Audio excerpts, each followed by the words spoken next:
কোরআন হাদিস ভালো করে পড়ুন, তাহলে বুঝতে পারবেন রাজনীতি করা মুসলমানদের জন্য নফল নয়, সুন্নত নয়, ফরজ।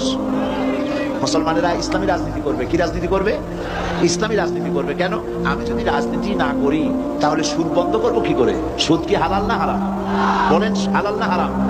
তা আমি কি খতমে খাজে গান পড়ে, বুখারী শরীফ খতম করে, কোরআন শরীফ খতম করে ফু দিয়া সুদযুক্ত সুদওয়ালা ব্যাংকগুলিকে আমি কি সুদ বন্ধ করতে পারবো? বাংলাদেশের সমস্ত আলেমরা যদি পানি পড়িয়া সেই পানি সুদের ব্যাংকে ঢালে দেয়, তাতে কি সুদ বন্ধ হবে? তাবলিগি জামাতের লোকেরা টঙ্গি বসে লক্ষ লক্ষ মানুষ সুদের বিরুদ্ধে কাঁদতে কাঁদতে সব যদি বেহুশ হয়ে যায়, তাতে কি সুদ বন্ধ হবে? সুদ বন্ধ হবে কিসে? পার্লামেন্টে আইন পাস করতে হবে। পার্লামেন্টে কি করতে হবে? সুদ বিরোধী আইন পাস করতে হবে সুদ বন্ধ করার জন্য। আর পার্লামেন্টে আপনি চাইতে পারবেন না কিয়ামত পর্যন্ত পীর মুরিদি করিয়া। পার্লামেন্টে চাইতে পারবেন কখন? রাজনীতি করে। কি করে যেতে পারবেন? তাহলে রাজনীতি না করলে আপনি সুদ বন্ধ করবেন কি করে?